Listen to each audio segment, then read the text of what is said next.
Olá, tudo bom? Hoje vai começar uma nova etapa na sua vida. Vamos apresentar aqui o módulo inicial do nosso curso de ortodontia infantil.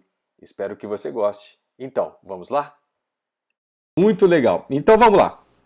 Ortodontia infantil, né? E a gente vai trabalhar nesse curso muito com ênfase ao sistema Health Start.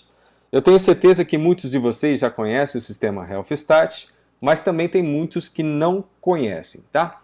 Health Start é um sistema multifuncional que vai te ajudar a trabalhar muito bem nos pacientes jovens, tá? Com paciente com dentadura decídua, paciente com dentadura mista, paciente com dentadura permanente jovem, tá legal?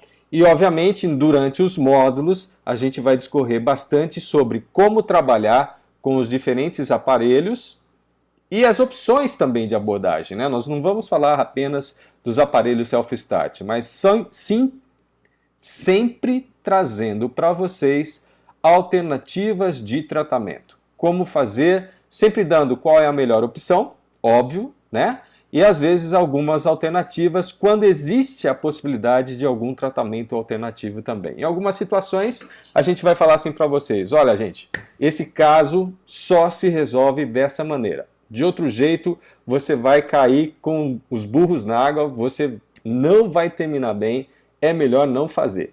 Então ouve a experiência de quem é mais velho, né? Cabelo branco, se tiver cabelo é branco, se não, não tem cabelo, tá careca mesmo. Tá legal? Então, para quem não me conhece,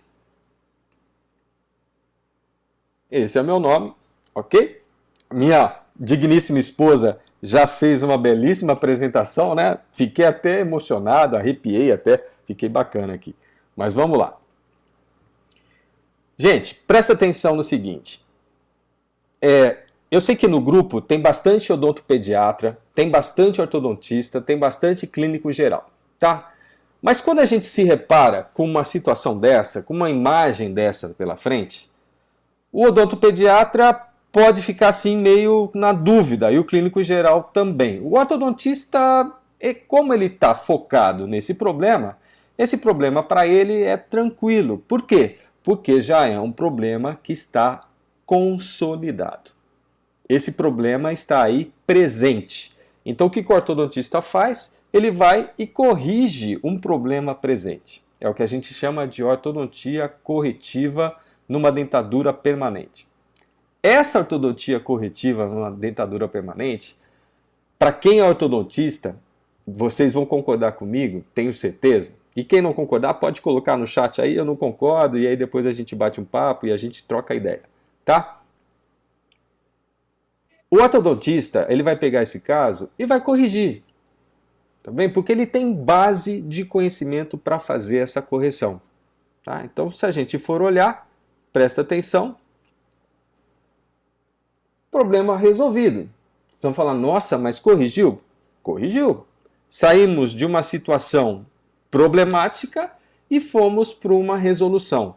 Como que a gente fez isso? Obviamente existem mecânicas a serem adotadas para trabalhar, para chegar numa situação dessa.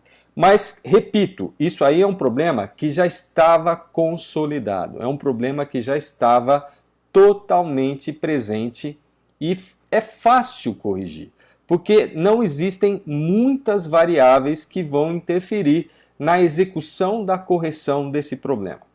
Tá? O que a gente tem que saber, o que a gente tem que lidar bem, são as variáveis. Tá? Numa situação dessa, o que poderia ser variável? Crescimento, não mais. Talvez algum hábito deletério, se for o caso, que nós vamos falar também durante o curso completo.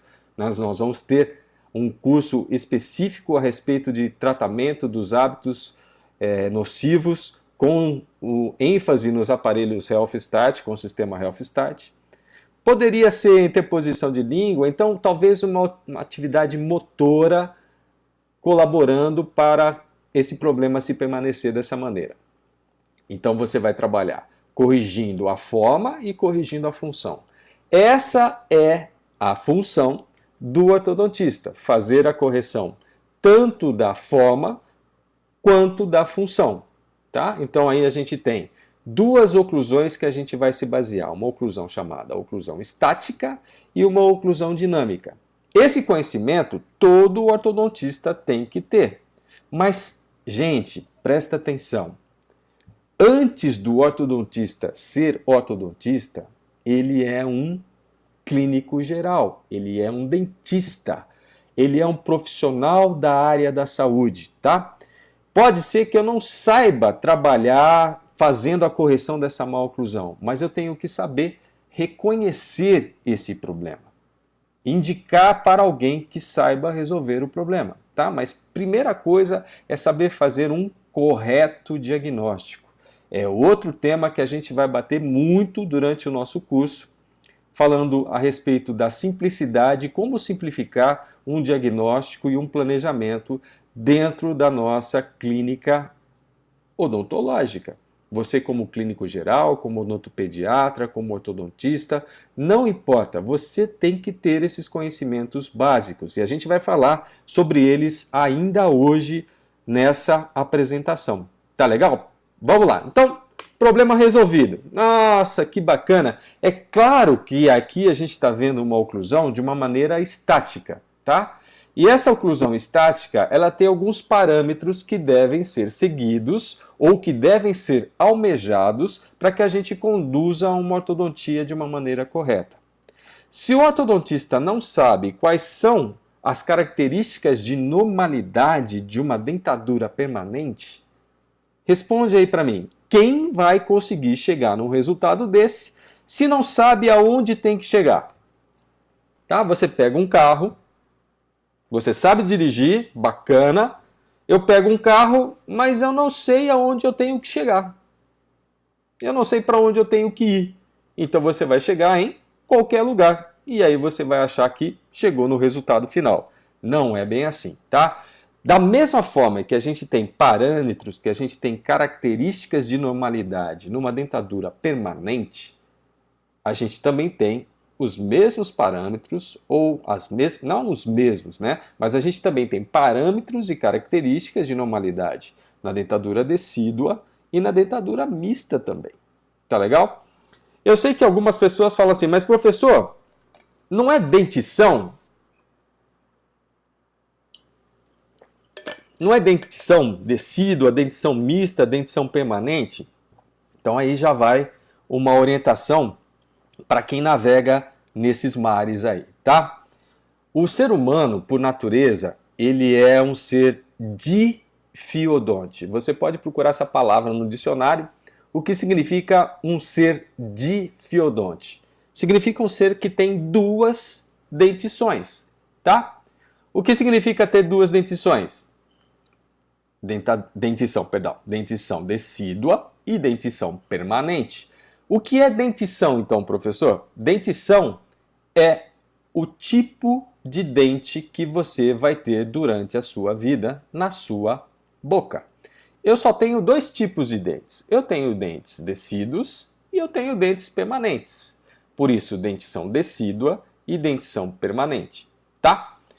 E o que é dentadura, então? Dentadura, meus queridos, é o conjunto de dentes que se apresentam na sua cavidade bucal numa determinada fase da sua vida. Então, na sua boca, você vai ter, durante algum tempo, só dentes decíduos presentes. Então, você tem dentição presente e dentadura presente. Dentição decídua e dentadura decídua presentes.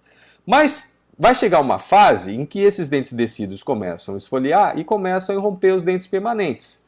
Então aí você tem uma dentadura mista. O que é uma dentadura mista? É um conjunto de dentes mistos, ou seja, eu tenho um conjunto com dentes decíduos e eu tenho um conjunto com dentes permanentes. Isso é uma dentadura mista. E uma dentadura permanente, que está aqui também, né? Aqui só temos dentes permanentes, então eu tenho uma dentadura permanente constituída por uma dentição permanente. Pronto, tá definido aí, esclarecido a diferença entre dentadura e dentição. Tá legal? Então essa seria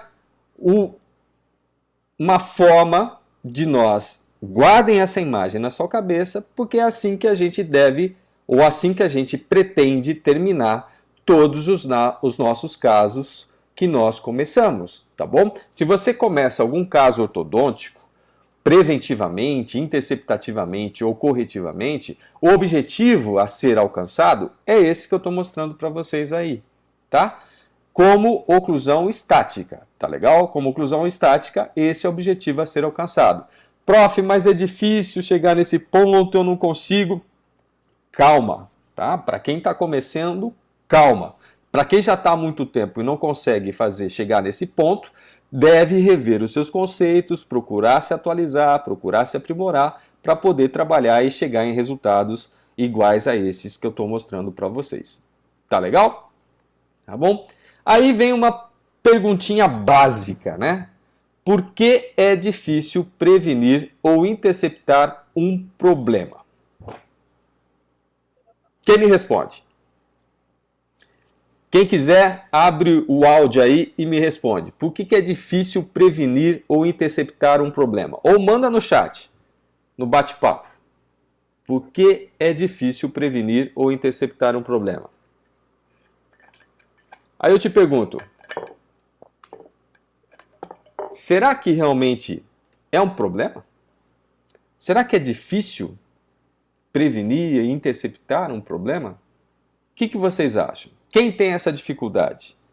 E eu vou explicar por quê e com certeza vocês vão se enquadrar nessa explicação, tá? Se vocês têm alguma dificuldade em prevenir ou interceptar uma má oclusão ou um problema que surja durante o desenvolvimento da criança, a resposta vai estar, tenho certeza, satisfazendo e vai estar encaixando no que vocês buscam, no que vocês precisam, tá? Então vamos lá.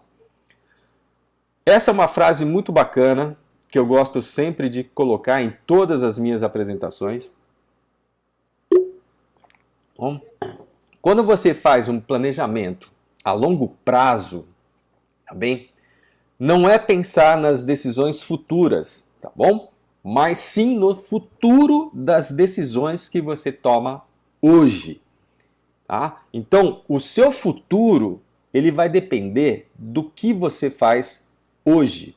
Não adianta ficar pensando, e o que vai acontecer? Não. Você pensa hoje, você faz hoje e aí você muda o seu futuro. Ortodontia infantil é assim. Se você detecta um problema, você atua hoje, você atua agora. Obviamente, claro, dependendo do problema. A gente vai dar um discernimento correto de quando atuar, por que atuar, onde atuar, como atuar, né?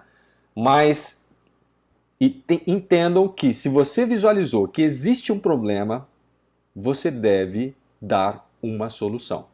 E a solução que você vai dar começa com os atos que você tomar hoje, indicando uma abordagem, indicando uma determinada terapia, indicando determinado aparelho, ou fazendo uma preservação, porque ainda não está no momento de nós atuarmos. Tem essa possibilidade também, a gente tem que ter isso em mente, né?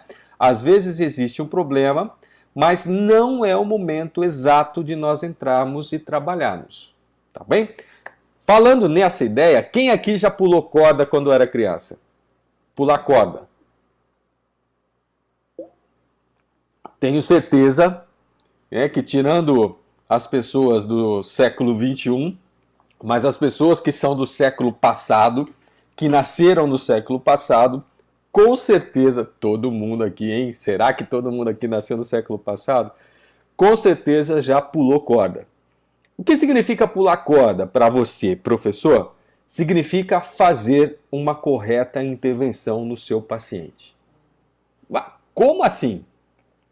Quando você vai brincar de corda, tem uma pessoa segurando de lado, outra pessoa segurando do outro lado, batendo a corda, tá? O que você vai fazer? Você vai entrar e vai começar a pular. Se você não souber o momento exato de entrar e começar a pular, o que vai acontecer? A corda vai bater em você, ou você vai cair, ou seja, você não vai curtir a brincadeira. E você entrou, bacana, tô pulando a corda. Aí eu tenho um momento de sair dessa corda. Da mesma forma, se você não souber o momento de sair, a brincadeira para. Tá? Ortodontia infantil é assim, gente. Eu tenho que saber a hora exata de atuar e saber a hora exata de parar de atuar ou de trocar, né? Tem alguns colegas da língua espanhola, há um momento exato para cambiarmos a terapia, para podermos fazer uma correta intervenção em nossos pacientes. Listo? Muy bien. ¿Sí? Então, é assim. Tá? Então, planeje o seu futuro com as ações que você toma agora. Essa é a ideia.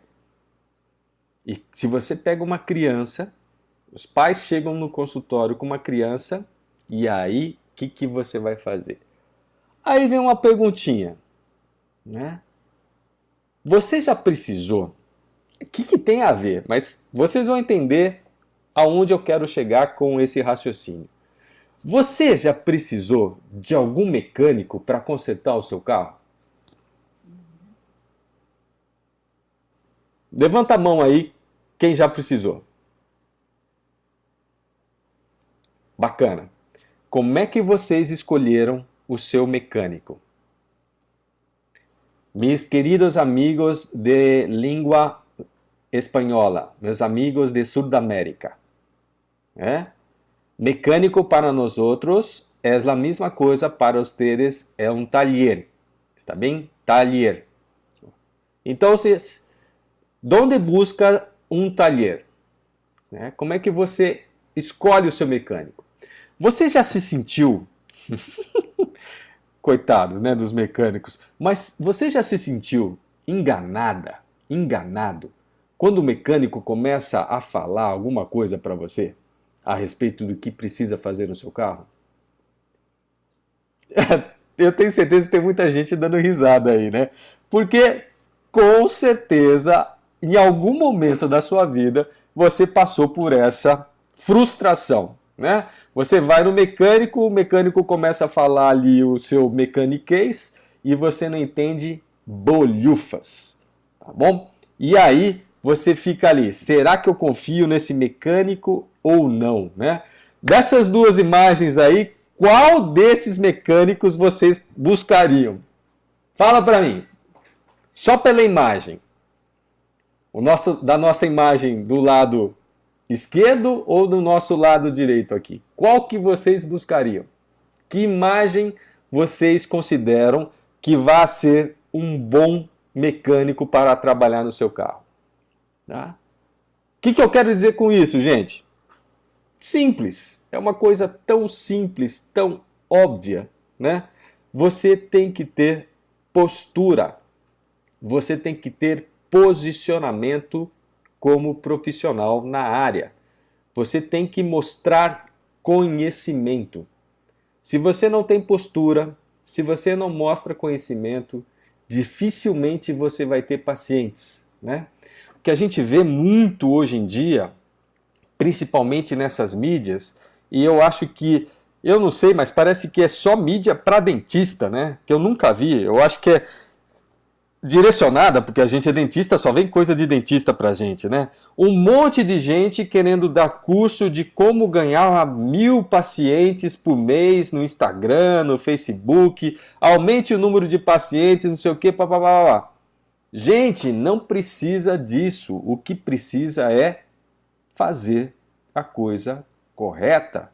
Ah, mas é bom fazer marketing? Claro que é bom fazer marketing, não estou falando o contrário. É extremamente importante você fazer um bom marketing. Mas não da boca para fora. Você tem que ter o famoso boca a boca, ainda continua sendo a melhor maneira de você captar seus pacientes. Tá? E como é que eu vou captar o paciente dessa maneira? Fazendo um bom trabalho, fazendo uma boa prestação de serviço. Nós somos prestadores de serviço, concorda comigo ou não? Né? Se nós somos prestadores de serviço, nós temos que executar um bom serviço. Tá? Cuidado com alguma coisa que vai fugir disso que eu estou falando para vocês. Né? Aí vem outra perguntinha para vocês aí, ó. Você já precisou de um dentista? Tenho certeza que sim, pelo menos para fazer uma profilaxia, tá? Porque eu já tentei fazer uma profilaxia em mim aqui e não consigo. sai jato para tudo quanto é lado, eu não consigo fazer isso direito. Não tenho essa coordenação motora para fazer dessa maneira. Mas o que eu quero que vocês entendam com essa pergunta? Porque todo mundo precisa de dentista. Todo mundo tem boca, todo mundo tem dente, todo mundo precisa de dentista, tá? Como que vai fazer então para essa pessoa? Vamos supor que eu seja um leigo aqui. Eu sou uma pessoa normal, não sou uma pessoa da área odontológica, não tenho conhecimento algum de odontologia e eu preciso de dentista porque meu dente está doendo, tá? Como é que eu vou buscar um profissional? Eu vou procurar ouvir recomendações de algum amigo, de algum parente, de alguém que passou por algum profissional e que tenha boas informações a respeito desse profissional. É assim que a gente começa, tá? Aí eu vou nesse profissional. E ele vai me atender sem máscara, ele vai me atender sem luva, ele vai me atender sem jaleco. Eu volto nesse profissional, sim ou não? Nunca mais. Primeiro que eu nem abro a boca, né? Eu falo, não, agradeço, tô com hora atrasada, tchau, vou embora, sumo. Não apareço mais, tá? Então a primeira coisa é a indicação, a segunda coisa é a sua própria percepção. A terceira coisa é o poder de conhecimento que esse profissional vai me passar.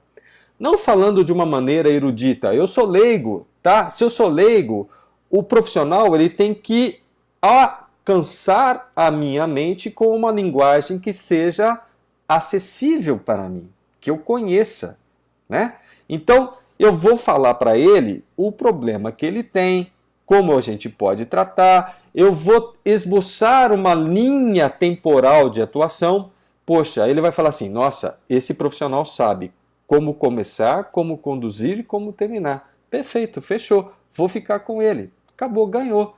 Como é que você ganhou esse paciente? Por conhecimento, tá? Então a melhor maneira de você ganhar paciente é por conhecimento.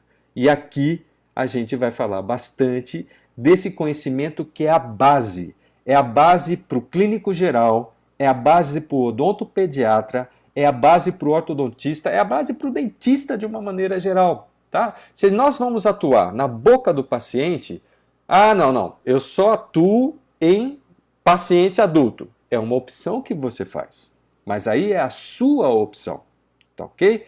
Mas se esse paciente adulto tiver um filho e ele confia em você, ele vai levar o filho para você. Aí você vai falar, não, eu não vejo criança. Você vai perder o paciente adulto também se você falar desse jeito, tá? Então o que eu preciso ter? Conhecimento de causa. Esse conhecimento explicado de uma maneira simples, tranquila, acessível, para que as pessoas leigas entendam. Mas esse Google Translator é você que vai fazer, tá? Você que vai pegar o conhecimento teórico que você tem, o conhecimento clínico, o conhecimento técnico que você tem e vai fazer um Google Translator para que o paciente entenda e que confie em você. Tá? Se todos os mecânicos fizessem assim, a gente também ia confiar em todos os mecânicos. Fala a verdade. Tá? Então, a pergunta-chave, uma das perguntas-chaves de hoje é essa. Presta atenção, que aqui a gente não está dando só um curso de ortodontia infantil. A gente está dando um curso para que você tenha uma postura correta no mercado de trabalho. Tá? Então, qual é o seu posicionamento como dentista na sua comunidade, na sua cidade, no seu bairro, perante os seus colegas? Qual é a sua postura? Qual o seu posicionamento? Aí eu falo assim, você pode, tudo é livre-arbítrio. Você decide o que você quer fazer da sua vida e ponto. Tá? A gente está aqui para orientar vocês. Não estou mandando ninguém fazer nada. Só quero orientar. Esse é o meu papel. Aliás, como dentista e como professor, a gente sempre orienta, né? E a gente explica o porquê a gente orienta dessa maneira. Então você pode ser um profissional amador. Quem tiver a fim de ser um profissional amador assim, manda bala, né? Ou você pode ter uma postura de profissional mesmo, tá bom? Óbvio que isso vai fazer uma grande diferença na sua vida lá no seu futuro. Lembra da frase, né? O futuro depende das decisões que você toma hoje, que você toma agora. Então, a sua postura, para quem está começando, eu oriento que seja assim. E para quem já está há bastante tempo no trabalho, que está na vida, que está na... Como é que os caminhoneiros falam mesmo? Que está no trecho, né? Se você está tanto tempo assim no trecho odontológico, ortodôntico, odontopediatra, sei lá qual a especialidade que você queira fazer, tem que ter uma postura profissional, tá? É o primeiro passo. Então, você não vai ficar com aquele cara que não usa máscara, que não usa luva, que não usa jaleco, que não usa... Deixa pra lá, né? E aí vem, por que então, né, dando uma explicação até para os meus colegas que estão aqui presentes, que são odontopediatras, ou clínicos gerais, ou endodontistas, que também estão presentes aqui hoje, por que o ortodontista prefere corrigir e não prevenir? Qual é a ideia de fazer a correção e não a prevenção? Então eu tenho aqui algumas possibilidades que vocês vão poder, que a gente vai trocar ideia. Ganha mais dinheiro. Será que a gente ganha mais dinheiro mesmo fazendo ortodontia corretiva? Né? Vocês sabem, eu sou coordenador de curso de especialização há muitos anos, né? Então já formei muitos ortodontistas. E o interessante é que ao longo dessas, sei lá quantas turmas que eu já formei, muitos profissionais que começaram a fazer o curso de especialização em ortodontia eram odontopediatras ou eram cirurgiões bucomaxilofaciais. Tá? Mas vamos aí nos ater, vamos tirar o cirurgião do lado e vamos nos ater ao odontopediatra, né? Então eu sempre perguntava, né? Sempre no primeiro módulo do curso de especialização eu pergunto assim, gente, legal, por que vocês escolheram fazer especialidade de orto? Né? E a resposta que a maioria dos odontopediatras que fizeram o curso de especialização comigo dava era o seguinte, eu começo a tratar o paciente e depois na parte mais gostosa, que é corrigir a posição dos dentes, eu tenho que encaminhar para o ortodontista para ele fazer. Meu Deus do céu! Né? O que aconteceu? Está perdendo dinheiro. Quem ganha dinheiro é o ortodontista que faz a correção. Eu não concordo com isso não. Alguém concorda? Né? Como que você ganha dinheiro, pessoal? E ganhar dinheiro de uma maneira simples e fácil, tá? Com prevenção ou interceptação, tá ok? Por que é simples? Bom, simples a partir do momento que você tem conhecimento. Não tem como fugir. Ou você conhece e faz, ou você não conhece e, por favor, se você não conhece, não faça, tá? Então, mas não é que ganha dinheiro mais com ortodontia corretiva. Tá? Você ganha dinheiro na prevenção. Às vezes vão surgindo outros problemas ao longo do tempo, claro, né? Não significa que você corrigiu um problema hoje que está garantido que não vai ter nenhum problema durante o desenvolvimento da crâniofacial da criança ou dento esquelético da criança depois. Óbvio que podem surgir, por isso uma supervisão periódica, tá?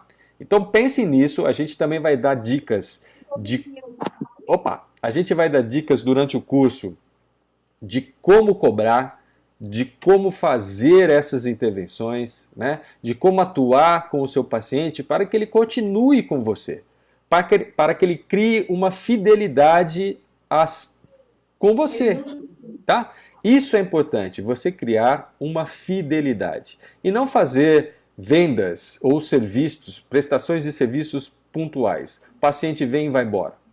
O paciente tem que voltar, né? É aquele pós-venda do automóvel, aquele pós-venda que muitos profissionais não sabem fazer. Então, o pós-venda é importante. O cuidado depois que você corrigiu o problema ou que você resolveu momentaneamente aquele problema do paciente, tá? Então, ganhar dinheiro só com correção? Não. A correção é mais estável? Essa é uma outra pergunta que muita gente faz. Ah, prof, eu corrigindo na dentadura permanente, não fica uma correção mais estável? Aí eu vou falar assim para vocês. Não. Por que que não? Porque se eu pegar uma criança e fizer as correções durante o desenvolvimento dentoalveolar dessa criança, durante o desenvolvimento crâniofacial dessa criança, aí sim as alterações que nós promovemos com os nossos tratamentos. Por favor, quem tiver com o áudio aí ligado agora, dá uma desligadinha fazendo um favor, tá? Eu ouvi uma voz de uma criança aí muito linda, mas vamos ficar um pouquinho com o áudio desligado. Só liguem quando a gente pedir, tá legal? Então, a correção ela vai ser estável, gente, quando você fizer na fase de desenvolvimento da criança. Nos 3 planos, tá? No plano sagital, no plano transversal e no plano vertical. Não tem como ser diferente. Obviamente que dependendo do problema que o paciente tem, dependendo do conteúdo genético que esse paciente possa ter, ou de alterações ambientais, como hábitos posturais ou qualquer outra coisa do tipo, isso pode sofrer alterações, tá bem? Então essa é uma outra dica que eu já deixo para vocês aqui. A gente não garante estabilidade de nada, tá bom? Nenhum tratamento que você faz, você pode garantir estabilidade. Qual é o conceito então, professor? Você está dando condições para que aquela oclusão, para aquele sistema dentário, esquelético e muscular atue de uma maneira correta, permitindo a estabilidade e a perpetuação dessa estabilidade. Eu sempre comento da seguinte maneira. Imagine vocês, eu terminei aquele caso lá, aquele caso inicial que eu mostrei de dentadura permanente, corrigida, o antes e o depois, tá? Vamos imaginar que aquela pessoa ganhe sozinho na Mega Sena. Ganhou sozinho na Mega Sena. Sei lá quantos milhões aí ela ganhou. E ela resolve comprar um jatinho e começa a ir para Cuba. Não vão pensando coisa errada, não é nenhum socialismo, nenhum subversismo. Mas vai para Cuba porque ela quer fumar charuto cubano. Tá bom? Aí ela compra o jatinho, vai para lá e começa a fumar o charuto cubano. E coloca aquele charutão na boca. O que vai acontecer com aquela linda oclusão que nós finalizamos o caso? Em pouco tempo, destroçada. Por quê? Um hábito adquirido ao longo da sua existência e, consequentemente, um hábito nocivo. Tá? Sem falar da droga que é o fumo, mas também o próprio ato de ficar com o charutão entre os dentes, causando alteração da postura muscular, alteração do posicionamento dentário, do posicionamento lingual de uma maneira geral. E aí o que você vai ter?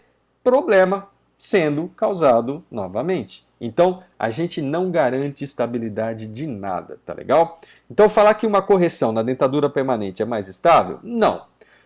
É mais estável quando, guardem essa informação, é mais estável quando eu trabalho durante o desenvolvimento da criança. Quer seja desenvolvimento dentoalveolar, quer seja desenvolvimento crâniofacial. ¿Está bem? Estamos falando de desarrollo dentoalveolar ou desarrollo crâniofacial. ¿Listo? Muy bien. Entonces, vamos adelante. Uma outra coisa a mais. Outra pergunta. Os pais não dão importância? Pai é leigo, tá bom? A nossa cultura brasileira não é uma cultura voltada à prevenção da saúde de uma maneira geral. Cabe a quem trabalhar na orientação? Você, meu querido, tá? Você, como profissional da área da saúde, é você que tem que orientar os pais, é você que tem que orientar os pacientes de que é importante ter sempre uma saúde, uma boa saúde bucal. Uma boa saúde bucal leva você a ter uma ótima qualidade de vida. A gente vai falar muito sobre isso quando a gente for falar sobre a apneia do sono infantil, quando a gente for falar de alterações por hábitos bucais deletérios, alteração na sua qualidade de vida. E isso começa, hoje em dia, então, crianças de 3, 4, 5 anos de idade já estão lá roendo unha, já estão chupando o dedo compulsivamente. O que a gente faz? Tem que trabalhar nessa criança, né? Tem que trabalhar, tem que corrigir, tem que dar... Os pais devem valorizar a sua atuação, tá bom? Então, cabe a você fazer com que os pais reconheçam o valor do seu trabalho. Isso é extremamente importante. É assim que a gente muda uma sociedade, é assim que a gente muda uma atitude. Não simplesmente ficar reclamando. Ah, mas o povo brasileiro não tem cultura, se depender do governo nunca vai ter, tá? Tô gravando, mas nunca vai ter, ok? Se depender do governo, educação não, porque educação muda governo. Então não vou dar educação, mas o povo tem que ter educação e principalmente na área da saúde, principalmente nos dias que nós vivenciamos, né? Hoje em dia está tão complicado a gente poder viver com uma boa saúde ou ter certeza que você tem uma boa saúde, né? Então cabe a nós, profissionais dessa área, trabalhar para que os nossos pacientes tenham esse conhecimento. Agora, o que não pode existir de maneira alguma, meus queridos, é falta de conhecimento, tá? Um profissional que não tem conhecimento de base, por isso está colocado aí, ó, o profissional não tem base. Tá? Se esse profissional não tem base, ele tem duas alternativas. Não tem três alternativas, ele só tem duas, tá? Ou ele vai fazer outra coisa da vida, sai da área odontológica, sai da área da saúde, vai vender suco, vai comprar franquia, vai fazer qualquer outra coisa. Ou, se ele quer permanecer na área, ele tem que buscar base, ele tem que buscar conhecimento. E esse curso de ortodontia infantil é a base de tudo. Se você imaginar uma pirâmide, tá? A base não pode ser uma pirâmide invertida, não pode ser assim, porque você cai. Tem que ser, a pirâmide tem que ser assim, com uma base sólida, com uma base larga, tá? Então, se você quer crescer profissionalmente, a sua base de conhecimento deve ser muito grande, ok? O que significa ter base de conhecimento? Saber fazer um correto diagnóstico, saber fazer um correto planejamento. E como é que eu sei fazer um correto diagnóstico, um correto planejamento? Com conhecimento. Ah, mas conhecimento de mecânica? Não, gente. Conhecimento de mecânica não. É conhecimento de desenvolvimento, conhecimento de crescimento, conhecimento de etiologia, tá? Porque se eu não souber a causa de um problema, como é que eu vou corrigir esse problema? Se eu não sei identificar que existe um problema, como é que eu vou corrigir um problema? Tá bem? Então eu preciso ter conhecimento. E essa busca do conhecimento, ela é incessante, ela não para. Você tem que estar sempre se renovando. É por isso que vocês estão aqui hoje, porque vocês estão em busca de conhecimento. Não importa que é um módulo gratuito, eu faço isso com o maior prazer. Eu adoro ensinar, tá? Obviamente não vivo só de ficar dando curso de graça, né? A gente precisa ter o curso pago e eu espero que vocês façam o meu curso pago também, óbvio, tá bom? Mas tem que ter conhecimento. Por isso que vocês estão aqui, por isso que eu agradeço a presença de vocês aqui hoje, tá? A gente não pode aceitar um profissional da área da saúde sem base sólida de conhecimento. Ah, prof, eu tenho muitas dúvidas. Ótimo! Graças a Deus que você tem dúvida, porque aquele profissional que não tem dúvida nenhuma, esse está com a pirâmide invertida. Tá? Esse vai cair. Se não caiu hoje, vai cair amanhã. Tá bom? Tem que ter dúvida. Você só tem dúvida se você conhece. Tá legal? Eu sempre falo para os meus alunos a seguinte frase. Você conhece na sua vida profissional, para ortodontista, tá? Você conhece um aparelho, só um. Então, se chega um paciente com um problema lá, que aparelho você vai indicar? Fala para mim. O único que você conhece, só um. Eu só conheço um, não tenho dúvida nenhuma, é esse aparelho. Se ele vai resolver ou não, é outro problema. Agora você conhece dois aparelhos. O que acontece agora? Você está com dúvida. Você cria uma dúvida na sua cabeça porque você começou a ter mais conhecimento. Você não sabe agora qual é o melhor para aquele paciente, para aquele problema, para aquela idade, para aquele tipo de crescimento. Entenderam? Dúvida é essencial para o seu crescimento. Quanto mais dúvida você tiver, significa que mais conhecimento você tem. Se você não tem dúvida nenhuma a respeito de nada, sei lá, tá? Para por aí, reticências, né? Vamos continuar. Então, ortodontia infantil é uma ortodontia que precisa de muita base, de muito conhecimento para você executar. Por quê? Porque está em franco processo de transições, de movimentos, de alterações, em espanhol, de cambios. Há muitos cambios muito rápidos que temos que hacer, trabalhar, intervenir ou hacer su prevenção. Tá bem? Então, ortodontia infantil, quer fazer uma boa ortodontia infantil? Adquira conhecimento de base. Se você não tem conhecimento de base, meus queridos, mas prof, é tão chato. Eu gosto logo de saber que aparelho que eu tenho que usar, que não sei o que, papapá. Cuidado, porque aí você vai cair no modismo. Sabe o que é modismo? Hoje em dia é esse aparelho que vale. Pum!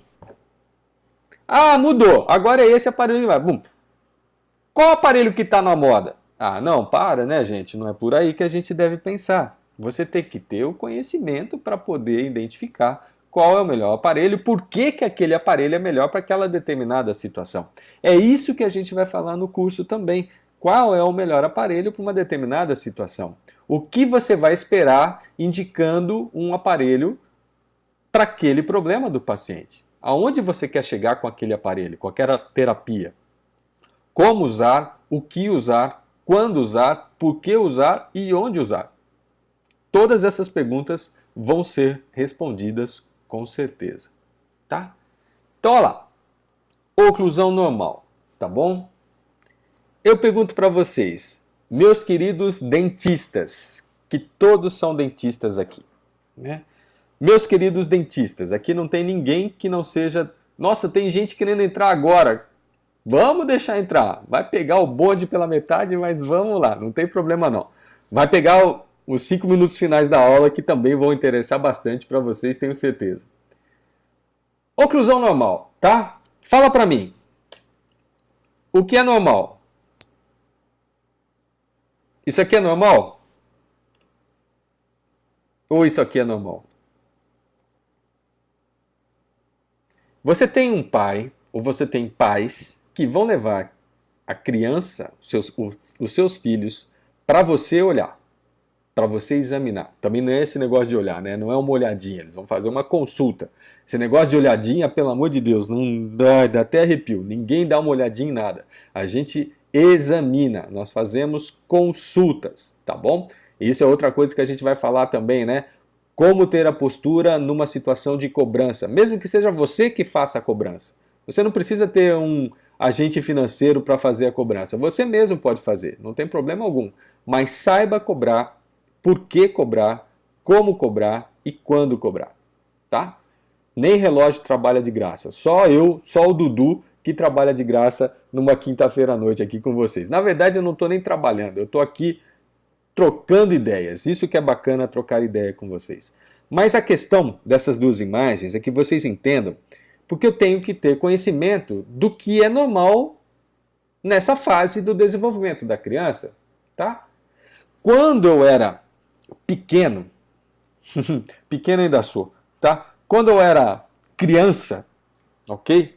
Eu lembro até hoje, a minha mãe levou meu irmão mais novo, que é mais bonito, né? Depois eu falo para vocês a teoria do primogênito, que sai de qualquer jeito na lua de mel. Então, pá! Sai de qualquer jeito, saiu assim. Eu sou primogênito, saí de qualquer jeito, tá? Minha mãe levou meu irmão, ele tinha hábito de sucção digital. Tá? E levou para um ortodontista. Isso faz tempo, hein? Faz tempo. Aqui em Bauru tinha, eu acho que uns 2 ou 3 ortodontistas na cidade. Hoje tem mais ortodontistas do que gente aqui em Bauru, né? Para vocês verem a quantidade de ortodontistas que tem aqui em Bauru. Mais do que gente. Ela levou para esse ortodontista e ele falou assim para ela: ele tá com os dentes de leite. Deixa trocar tudo, que quando trocar tudo, aí a gente trabalha. E já falou assim, ó, o tratamento vai sair o preço de um Fusca. Naquela época, Fusca era um carrão, tá? Um carrão. Meu, hoje em dia, se um profissional falar isso, ele vai ter algum paciente na porta dele? Ele vai conseguir tratar algum paciente desse jeito, com esse tipo de pensamento? Deixa chegar na dentadura permanente, deixa trocar os dentes, chegar na dentadura permanente, que daí a gente atua. Isso é um pensamento lá atrás, quando a gente tinha pouco conhecimento. Tá? Quando a gente adquire conhecimento, a gente vai poder trabalhar. Aqui é problema. Tá? Essa imagem superior é um problema, essa imagem inferior também é um problema. Aqui eu não estou com nenhuma oclusão normal. Se vocês pensaram que uma dessas aqui era normal, se enganaram. Não tenho normalidade em nenhuma delas. Nem na de cima, nem na de baixo. Depois a gente vai explicar o porquê. Tá? Outra. Aqui fica mais fácil, né? Qual que está normal? De novo, nenhuma, gente. Não tem nada de normalidade nem em cima, que óbvio para vocês, vocês entendem que em cima não está normal, mas embaixo também não está normal. Eu não tenho nenhuma situação de normalidade aí presente. Prof, como é que o senhor sabe que não está normal? Porque eu sei quais são as características de normalidade numa dentadura decídua.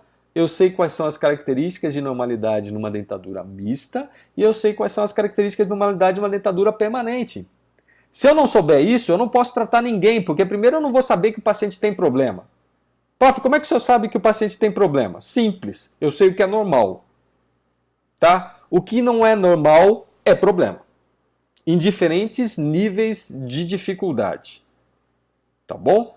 Mas você sabendo o que é normal, você já consegue fazer um bom diagnóstico. Ou pelo menos já começa a ter um bom princípio de diagnóstico. Tá? Ó, tá normal. Bacana. Se tá normal, o que você faz? Não, ó, pode ir tranquilo para casa, não precisa voltar aqui nunca mais. Claro que não. Estando normal hoje, não significa que amanhã estará normal também. O que eu tenho que fazer?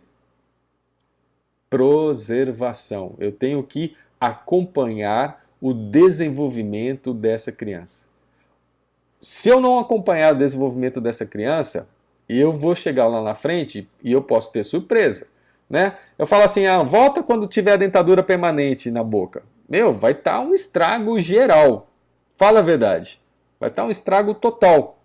Então, uma forma também de você ganhar dinheiro é fazer esta preservação. E cobre pela preservação, por esse acompanhamento. Faz parte. Né? A gente viu muitos profissionais ganhando muito dinheiro fazendo um protocolo de prevenção. Né? Um pacote de atuação ao longo do crescimento da criança, onde os pais vão pagando uma parcela mensal, tipo um seguro de desenvolvimento da oclusão. Pronto, lancei aí, seguro de desenvolvimento da oclusão. Quem quiser fazer, tá com a ideia, não vou nem cobrar royalties por essa ideia. Faça isso no seu consultório. Estou fazendo o seguro de desenvolvimento da oclusão. vai pagar X por mês e eu vou acompanhar para que a sua oclusão esteja normal até chegar na oclusão permanente. Show de bola, né? E aqui a gente vê dentadura permanente em boca. Oh, beleza. E aí, qual que está normal? Nenhum também. Nenhuma das imagens está normal. Prof, como é que o senhor sabe? Porque eu sei quais são as características de normalidade, como a gente disse para vocês, na dentadura decídua, dentadura mista e dentadura permanente. Essa é a ideia básica para a gente começar o nosso curso, tá? Saber o que é normal, saber o que está dentro dos parâmetros de normalidade. O que fugir disso é problema. E se eu estou diante de um problema, aí eu tenho que identificar qual tipo de problema, como esse problema foi causado, de que maneira eu posso fazer a intervenção, quando que eu posso fazer a intervenção e o que eu espero como resultado dessa intervenção. Entenderam? Esse é o processo de uma ortodontia infantil. É assim que a gente tem que ter mentalidade para trabalhar numa criança que chega no seu consultório. Tá ok? E não ficar nessa, ó, só tendo a paciente adulto ou só tendo sei lá o que, tá bom? Tem gente que fala assim, só tem ortodontista, né? Só tendo classe 1, só tendo classe 2, só tendo classe 3. Para, gente, né? Não é por aí. Legal? Então, perdão. O que nós vamos fazer? Né? Quais são as ideias que nós temos que ter? Trabalhar de uma maneira boa, de uma maneira correta em todos os nossos pacientes. Tá? Então, por que eu vou intervir no paciente agora? Né? Por que eu devo intervir? Nós vamos dar todas essas respostas para vocês. Quando nós vamos intervir? Qual tipo de aparelho é o mais indicado para um determinado problema? Como que eu devo trabalhar com esse aparelho? E esse aparelho deve ser trabalhado por quanto tempo? Essas são perguntas que você já fez para você mesmo em algum momento de algum tratamento que você começou. Eu não sei porque eu comecei esse tratamento, não sei se comecei na época certa, não sei se eu estou com o aparelho certo, não sei se eu estou fazendo uma ativação desse aparelho de uma maneira correta e também não sei quanto tempo ele tem que ficar. Então, vou ouvir o que o colega tem para fazer. Às vezes o colega sabe menos que você, mas ele ouviu aquela história do eu ouvi que ouvi, o famoso telefone sem fio, né? Que começa com uma informação e termina com outra totalmente diferente. Faça essa brincadeira em algum momento na sua família, quando puder se reunir novamente, né? Telefone sem fio. Começa com uma frase, uma informação, e aí você vai ver o que chegou lá no final, né? Quanto mais gente tiver, mais distorcida essa informação vai chegar no final. Tá legal? Então, por que eu devo atuar? Porque se você não atuar agora, estamos falando de crianças, tá? Em dentadura decídua. Ou no máximo em dentadura mista, início de dentadura mista. Obviamente existe um limite mínimo de atuação, que é uma filosofia que a gente adota, tá? Essa filosofia, ela dificilmente vai trabalhar com crianças com menos de 3 anos de idade. Tá? Então, se a gente for pegar de 3 a 4, em alguns casos específicos, de 4 a 5, idem, somente em alguns casos muito específicos também, mas a gente começa a ter uma atuação maior a partir dos 5 anos de idade, onde a gente já fala que tem uma dentadura decídua velha, idosa, faz tempo que ela está na boca, né? Que já está próximo à fase de transição, ou seja, a esfoliação dos tecidos e início do rompimento dos permanentes, ou seja, iniciando a fase de dentadura mista, que é por volta dos seus 6 anos de idade. Tá? Então a gente começa a atuar dessa maneira, precocemente. Nem todos os problemas a gente vai atuar precocemente. Alguns a gente vai atuar numa fase de dentadura mista mesmo. Tá? Não só na dentadura decídua, mas na dentadura mista. Então você tem que saber o porquê que você está atuando naquele momento, aonde você quer chegar com aquela atuação que você está fazendo. E o porquê e o quando aí já foram mais ou menos respondidos de uma maneira geral, né? No âmbito geral, eu já respondi isso para vocês. Qual aparelho utilizar, obviamente, vai depender do tipo do problema que o paciente tem. Então, de acordo com o diagnóstico que você realizou, de acordo com o problema que o paciente apresenta, você vai planejar uma determinada conduta, uma determinada terapia com um determinado aparelho. Concordam? Certo? Como eu vou trabalhar com esse aparelho? Os aparelhos que nós vamos mostrar durante o curso para vocês, todos a gente vai ensinar como fazer, como atuar, como trabalhar. Mesmo que seja online, tá bom, gente? Não tem problema algum. Depois existe ainda a possibilidade do curso clínico, mas vamos deixar esse curso clínico para quando a gente puder ter uma clínica novamente funcionando de uma maneira que a gente tinha antes, tá? Ou mais ou menos do como a gente tinha antes. E por quanto tempo a gente vai trabalhar com esse aparelho? Alguns aparelhos, eles têm um tempo limitado de atuação. Esse aparelho ele vai corrigir esse problema e eu tenho que trocar por um outro determinado aparelho. O que significa isso, por exemplo? Uma pergunta para a gente parar por aqui um pouquinho, que daqui a pouco vai entrar o professor Anderson para falar com vocês. Pergunta que eu faço para vocês e que eu vou responder depois, né? Deixa eu ver se eu estou no tempo aqui. Não, dá para ir mais um pouquinho, não tem problema. Por quanto tempo eu vou trabalhar com determinado aparelho? Então a pergunta que eu vou fazer para vocês é o seguinte, ó, eu vou dar uma situação, eu já vou dar o diagnóstico para vocês. Eu estou facilitando a vida de vocês já dando o diagnóstico, tá? O diagnóstico é o seguinte, é um paciente que apresenta, todo mundo, a primeira coisa que pergunta é a idade, tá? Então eu vou falar a idade, mas vocês vão ver ao longo do curso que nem sempre a idade é tão importante. O que importa muitas vezes, ou quase na totalidade, é o estágio de desenvolvimento, o estágio de crescimento que essa pessoa, que essa criança está, tá? Então vamos lá. Uma criança com seus 10 anos de idade, vamos colocar aí. Já não é dentadura decídua, é dentadura mista, tá? Tem uma dentadura mista presente. A criança tem 10 anos, ela tem mordida aberta anterior por sucção digital. Ela tem, olha só, já estou dando o diagnóstico para vocês. Mordida aberta anterior por sucção digital. Ela tem, consequentemente a essa mordida aberta por sucção digital, ela tem mordida cruzada posterior por atresia de crescimento transversal da maxila, tá? E é uma paciente que tem um padrão 2, ela é uma classe 2 com deficiência mandibular.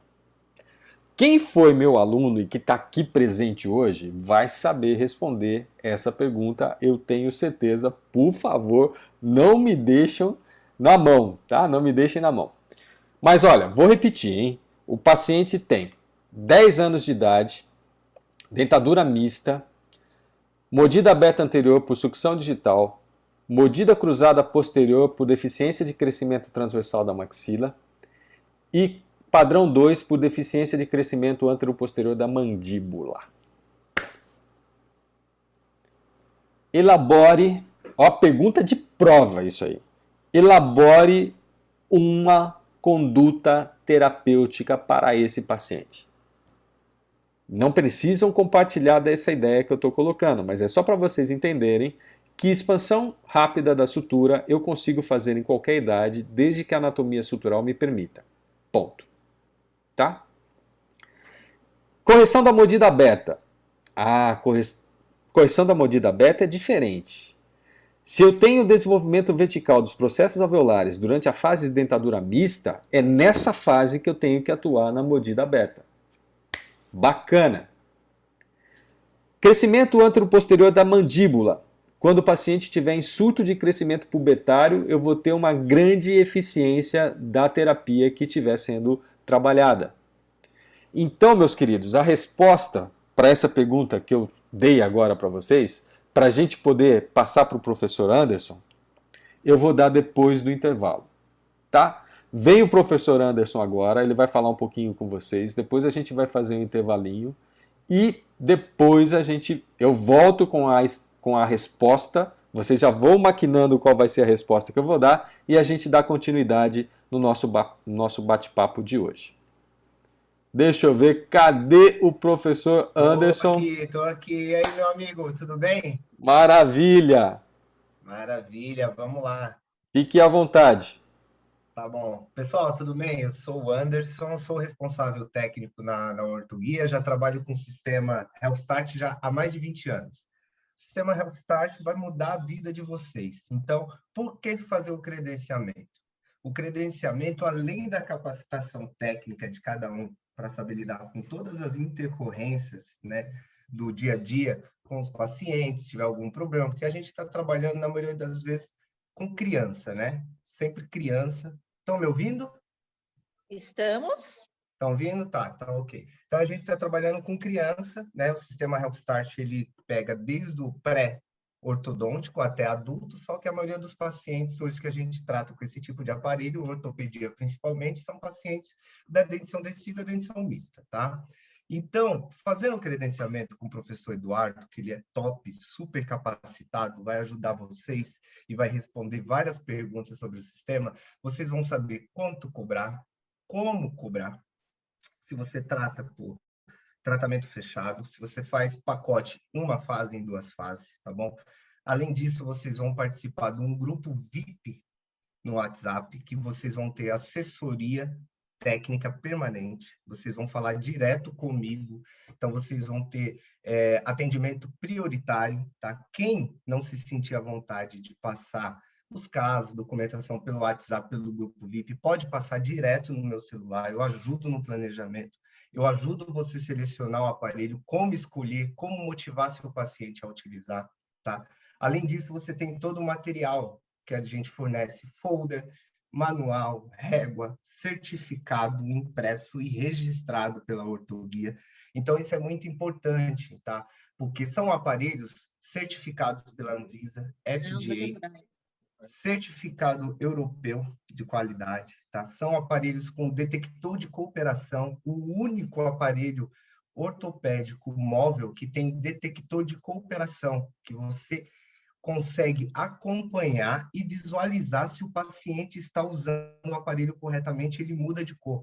Então, você vai aprender tudo sobre a filosofia, desde o hábito correto, que é o pré-ortodôntico, o KIDS, tá bom? Até o Ortho-T, que a gente tem para dentição permanente adulto, série N, X e U, além do aparelho para ronco snorkel, que a gente tem também, pré-fabricado, tá?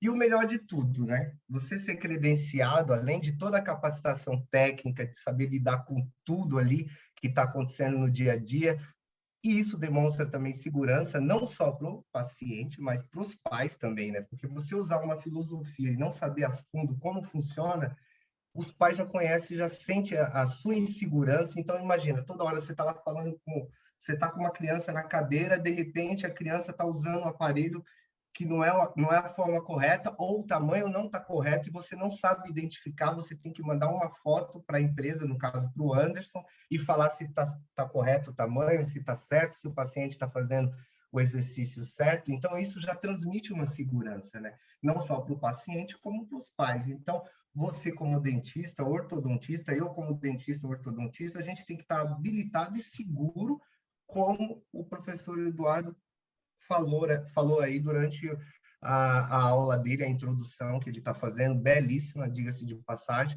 que você tem que estar seguro e saber o que você está fazendo, os instrumentos, as ferramentas que você tem à disposição ali, para você tratar o seu paciente da melhor maneira possível. Você pode tratar com Occlusal Guide, você pode tratar com Night Guide, com hábito correto, você vai aprender nesse credenciamento com o professor da alta temporária também, quando você aumenta o tempo de uso e quando você faz o tratamento reverso. Isso é muito importante para esse tipo de aparelho.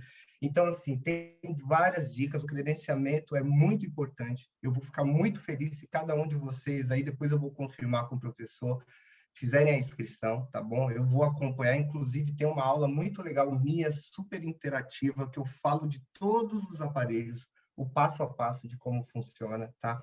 E, além de tudo, o melhor, né? Descontos exclusivos que só os credenciados têm.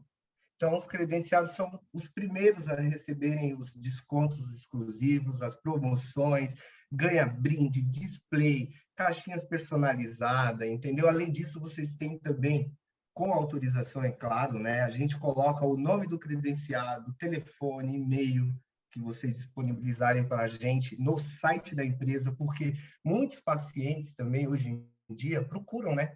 Aparelho ortopédico invisível, Occlusal Guide, porque a gente tem já muitos anos no mercado, só no Brasil aqui já tem mais de 26 anos, e nos Estados Unidos já tem 51 anos essa filosofia, tá?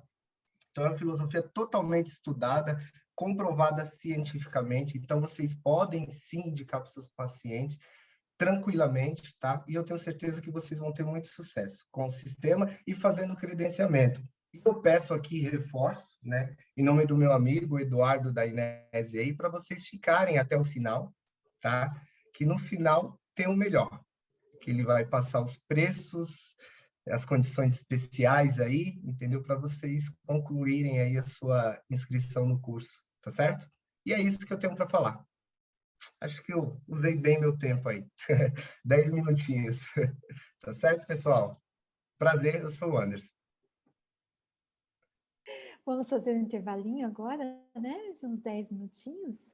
E daqui 10 minutos a gente retorna, então, com a segunda parte do professor Eduardo, né? Que ele vai continuar, então, discutindo a respeito dessa abordagem hoje. Tá bom, gente? Então, daqui 10 minutinhos a gente retorna. São 8h30, então 20 das 9 a gente está aqui de volta. Olha, eu Vamos queria tomar ter sua tranquilidade para falar, viu? Eu sou meio acelerado, né? Eu vou que vou, eu vou que vou. Você, nossa, tão serena, tão tranquila. É muito bom. Então tá certo, pessoal. Um prazer, viu? Obrigado. Tchau, tchau. Até mais. A gente que agradece. Vamos um intervalinho, então.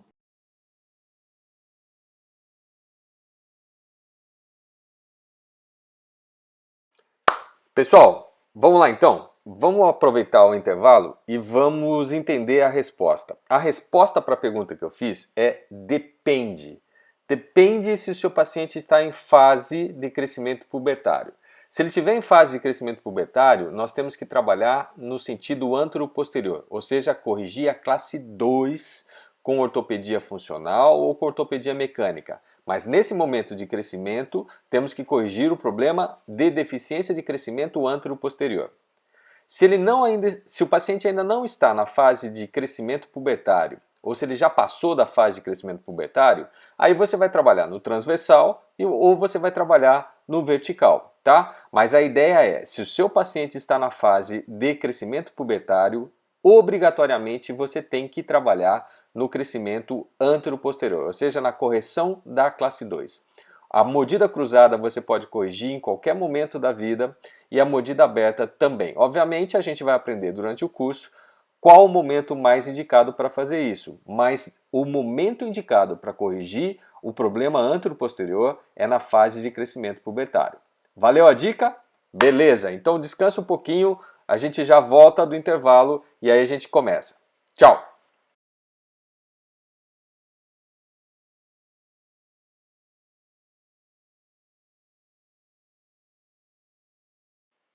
E aí, pessoal, voltamos do intervalo, descansaram? Beleza?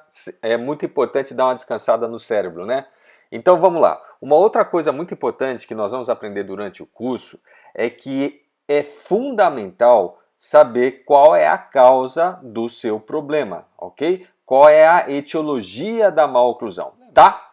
Não adianta corrigir o efeito, eu tenho que corrigir a causa.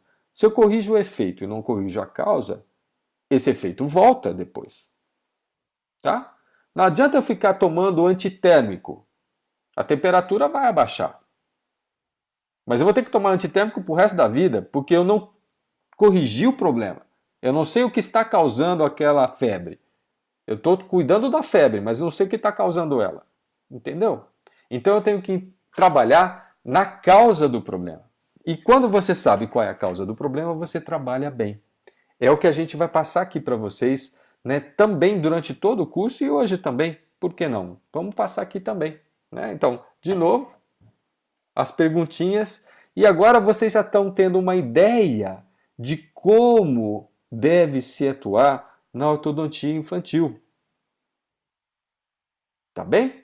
Então, as características de normalidade numa oclusão normal, elas servem tanto para diagnóstico, para você poder diagnosticar, tá normal, beleza, não tá normal, é problema, como parâmetro de resolução.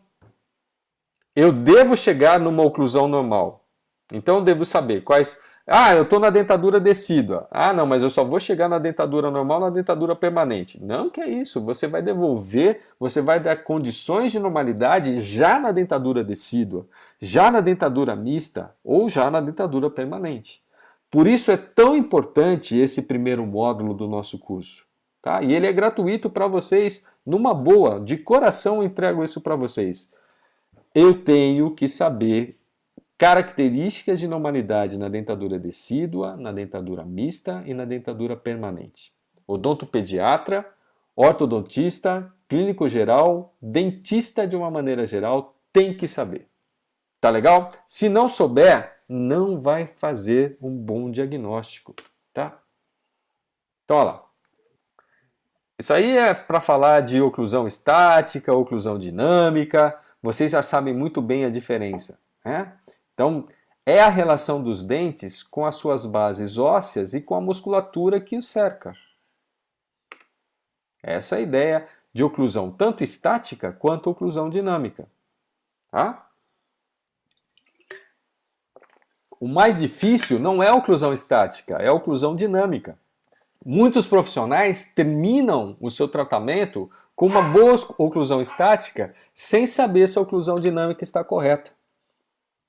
E se a oclusão dinâmica não estiver correta, o que vai acontecer? Oclusão dinâmica significa as funções durante a fala, durante a mastigação, durante a deglutição, durante a própria respiração do paciente, mesmo sendo nasal. Se eu não tenho uma boa oclusão dinâmica, eu não vou ter uma função adequada. A função é extremamente importante, gente. Função da musculatura, ela deve estar adequada com aquele novo posicionamento. O que adianta eu fazer um arco bonito desse jeito aqui e meu paciente tiver, como vocês chamam aí, de incompetência labial, falta de selamento labial? Perder o equilíbrio entre musculatura externa e musculatura interna? Vai abrir tudo, vai abrir espaço aqui, vai causar um transtorno lá para frente. Oclusão dinâmica é fundamental para que você termine muito bem seus casos. Se você não fez isso, seu caso vai ter recidiva, tá bom? E eu tenho casos que eu acompanho, já que eu estou nessa vida há tanto tempo, eu tenho casos com mais de 20 anos de preservação. Estáveis, obviamente com algumas alterações de posicionamento dentário que fazem parte da acomodação fisiológica durante o próprio desenvolvimento da oclusão. Que a nossa oclusão não para, né? Ela vai até a idade senil e vai tendo alterações, tá bem? Então, obviamente que alterações devem estar presentes. Impossível não ter alteração do posicionamento dentário. O que não pode é voltar a ter uma má oclusão. Ou se voltar a ter uma má oclusão, que ela seja a mínima possível. É assim que a gente tem que ter em mente quando a gente vai trabalhar para corrigir um determinado problema, tá? Como eu disse para vocês, características de normalidade estáticas, que a gente vai falar hoje, primeiro, da dentadura decídua, né? Dentadura mista, depois, e dentadura permanente, depois também. Tá? Extremamente importante o conhecimento. E só para vocês terem uma ideia, né, olha lá, oclusão normal, quase nada, né? Oclusão normal, ainda bem que nós somos ortodontistas, né? Porque dá para trabalhar na maioria da população, porque a maioria da população tem má oclusão, tá bem? Tem má oclusão. E eu tenho uma oclusão classe 1, tenho uma oclusão de classe 2, tenho uma oclusão de classe 3. Pouca classe 3. Para nossa área de vivência, né? Porque se a gente for Para o Oriente já vai mudar, já não vai ser mais a mesma coisa, tá? Então aqui para o Oeste, né? Para o Sol poente, não para o Sol nascente, a gente tem essa configuração das más oclusões. Pouca classe 3, muita classe 1 e muita classe 2, ficando a maioria concentrada entre classe 1 e classe 2, certo? Mas a maioria tem má oclusão, e essa má oclusão não começa na dentadura permanente, ela começa lá na dentadura decídua. Pô, né? Então, o que eu tenho que fazer? Identificar o problema e saber quando atuar na correção desse problema. Bom, intervenção precoce é importante. Aqui uma situação, né? Se eu não sei desenvolvimento da oclusão, eu não vou saber se esse dente vem ou não vem, não vou saber o que fazer para que esse dente possa irromper na cavidade bucal. Essas são imagens da professora Márcia, que me cedeu para falar aqui para vocês hoje. Tá? Olha aqui, isso aqui é um caso de anquilose, óbvio, né? Como é que eu trabalho em caso de anquilose? Depende. Tudo depende. Depende da situação que se encontra. Depende. Existe sucessor? Se existe sucessor, vamos tentar colocar esse sucessor em boca. Não existe esse sucessor? Vamos procurar fechar o espaço. Entenderam? Então existem diferentes abordagens dependendo da configuração do problema que se apresenta para você. Não existe uma única maneira de resolver um problema. Existem várias, algumas melhores, outras nem tanto. Tá? Então, dentadura decídua, que é o nosso bate-papo inicial que a gente está falando hoje, né? Características de normalidade da dentadura decídua. Vocês sabem, eu tenho certeza que sabem. O odontopediatra, então, sabe isso de cor e salteado. Extremamente importante o conhecimento das características de normalidade na dentadura decídua, justamente para você, repito, diagnóstico e meta a ser alcançada. Tá? Dentadura decídua, a gente tem praticamente todos os dentes decíduos na cavidade bucal a partir dos 2 anos e meio de idade, e aí vai também uma média, né, até os 6 anos de idade dentro dessa. E o que acontece nessa fase? Em que momento a gente pode trabalhar se o paciente apresenta algum desvio de normalidade? A gente pode trabalhar um pouquinho aqui, ó, como eu falei para vocês, depois dos 3 anos, 4 anos, 5 anos, 6 anos, e aí vai, né?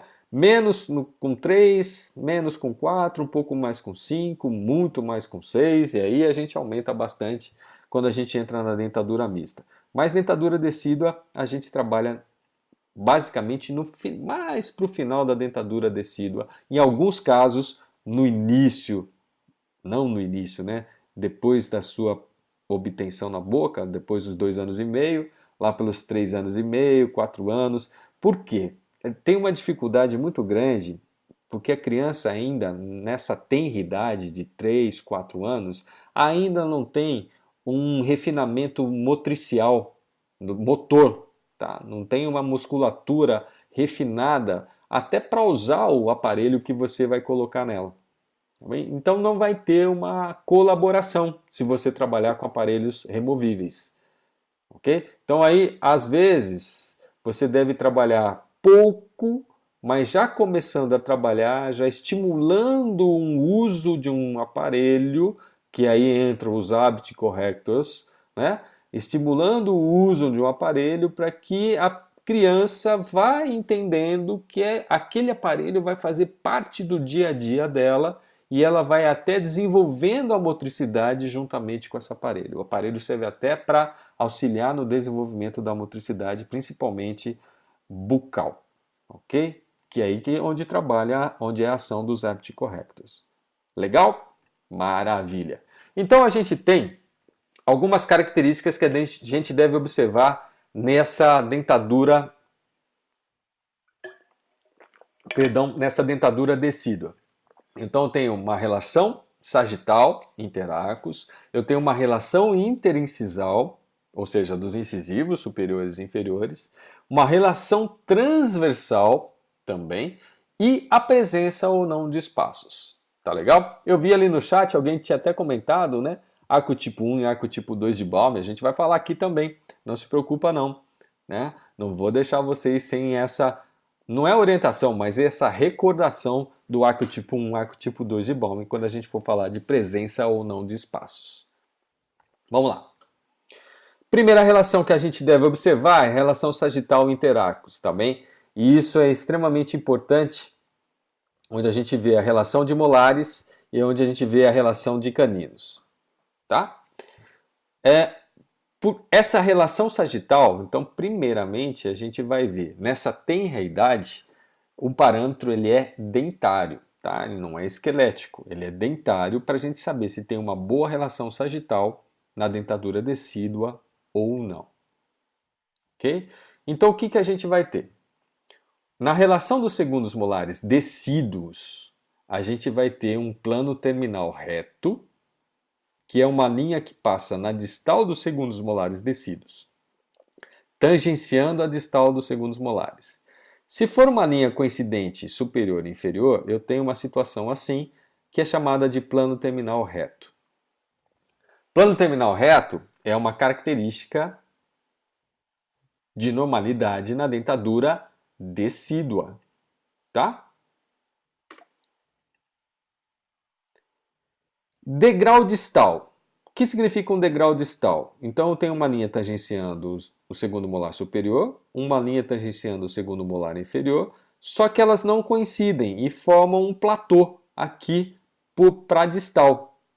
Esse platô para distal significa que os dentes superiores estão para frente ou que os dentes inferiores estão para trás. De qualquer maneira, se eu vejo que uma criança apresenta na sua dentadura decídua um plano terminal com degrau distal, que não seja um plano terminal reto, mas que existe um degrau distal, eu tenho um problema aí já configurado. Já é um problema. E se já é um problema, já é passível de ser corrigido, tá? Eu disse plano terminal reto é normal para dentadura decídua. Degrau distal não é normal. Degrau distal é problema que vai gerar uma classe 2 futura. Não tem jeito, não tem outra alternativa. Degrau distal vai virar classe 2, tá? Então por que você já não começa a dar uma atuação na dentadura, corrigindo a dentadura, para tentar minimizar o problema se ele for esquelético? Nesse momento você nem sabe se ele é esquelético, porque se você tirar uma teleradiografia lá, vai dar um ANB, quem conhece cefalometria, né? Vai dar um ANB gigante, mas faz parte da criança. A maxila ainda está crescendo, a mandíbula vai demorar ainda para crescer, o perfil é convexo, toda criança nasce com cara de joelho, né? Em espanhol, cara de rodilha. Toda criança tem cara de rodilha ao nascer. Por quê? É redondo, não tem um perfil reto. É um perfil extremamente convexo e essa convexidade vai diminuindo com o desenvolvimento craniofacial da criança, tá? Mas jamais você pode ter a ideia de que essa diminuição da convexidade facial vai corrigir uma classe 2. Jamais a classe 2 vai ser corrigida com o crescimento da mandíbula, porque já é uma deficiência, já tem uma deficiência da mandíbula ou já tem um excesso de maxila. Então, um degrau distal é problema e já deve ser corrigido. Foi claro, gente? Estão entendendo? E quando eu tenho o degrau mesial na relação dos segundos molares decíduos? O que é um degrau mesial? A linha que tangencia os segundos molares superiores e a linha que tangencia os segundos molares inferiores também não é coincidente e forma um platô aqui para frente. Quem tiver com o microfone ligado, por favor, dá uma fechadinha no microfone, tá? E esse degrau mesial, ele não é ruim, mas também não é bom, tá? É aquela situação de meio termo, é uma situação que você deve acompanhar muito de perto. Quando eu tenho um plano terminal reto, não significa que eu posso abandonar o paciente e falar, não, você está normal e manda bala.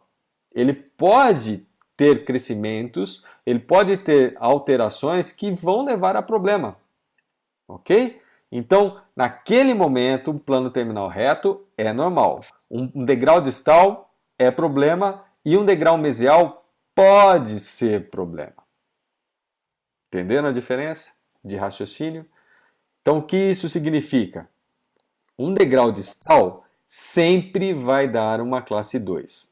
Isso eu falei para vocês, sí ou sí em espanhol, tá? Não há alternativa. Degrau distal é classe 2 e ponto. Se você não fizer nada, se você não atuar precocemente, se você não fizer uma ortodontia infantil correta, você vai ter uma situação assim na dentadura permanente, tá?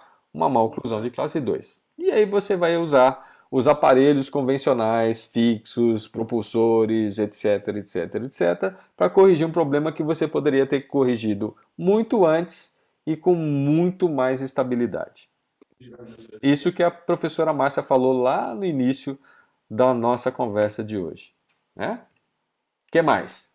Um plano terminal reto. Um plano terminal reto, ele pode ir por uma classe 3, ou ele pode, ou ele pode ir por um desenvolvimento normal, tá? Então, plano terminal reto é característica de normalidade na dentadura decídua, mas não significa que ele vai dar condições de ser normal na dentadura permanente. Dependendo do desenvolvimento dentoalveolar e crânio-facial da criança, pode ir para a normalidade, ou seja, ter uma relação sagital normal de molares, ou pode ir para uma classe 3. Olha só, né? Então não é garantia também. Naquele momento é normal, mas eu não posso garantir. Se o pai chegar para mim e perguntar assim, doutor, tá normal agora, então meu filho vai ter uma oclusão normal quando chegarem os dentes permanentes? Não podemos garantir isso. A gente tem que fazer a preservação, acompanhar. Por isso a venda lembra lá, do seguro de desenvolvimento da oclusão, para você ir controlando a oclusão. Tá bem?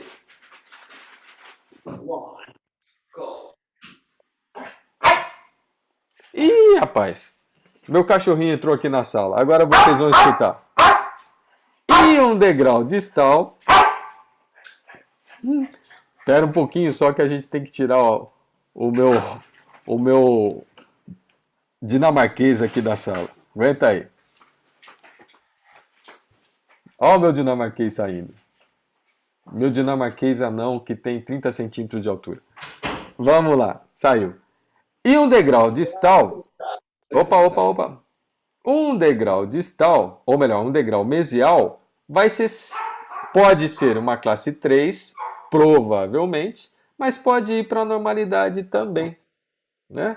Então, um degrau distal, ou melhor, perdão, não é degrau distal, é degrau mesial. Ô, louco!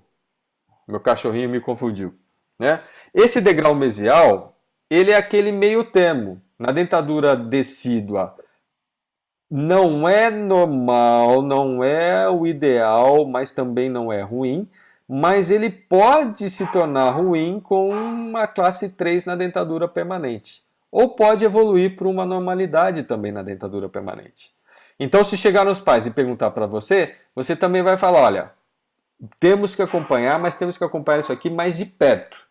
Volte a cada 4 meses ou a cada 6 meses, dependendo da idade em que fase o paciente se encontra, para você ir trabalhando.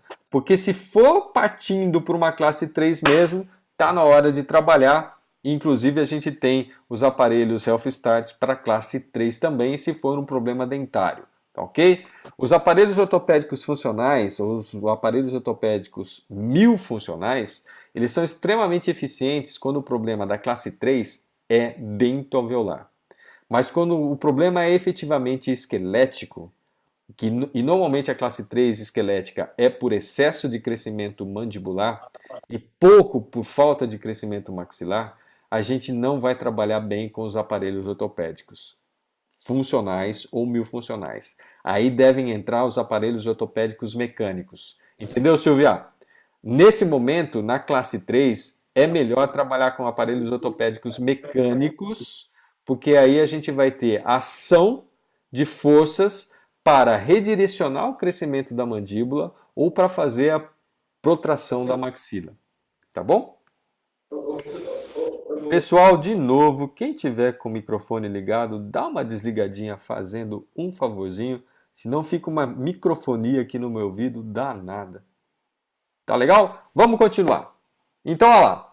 A relação de caninos é outro fator que você vai considerar nessa dentadura decídua. E você vai observar que eu tenho uma relação normal, ou também conhecida na literatura aí como classe 1, né? O canino superior ocluindo exatamente na meia entre o canino decíduo inferior e o primeiro molar decíduo inferior. Isso aqui é uma situação de normalidade, bacana, como vocês estão vendo aqui.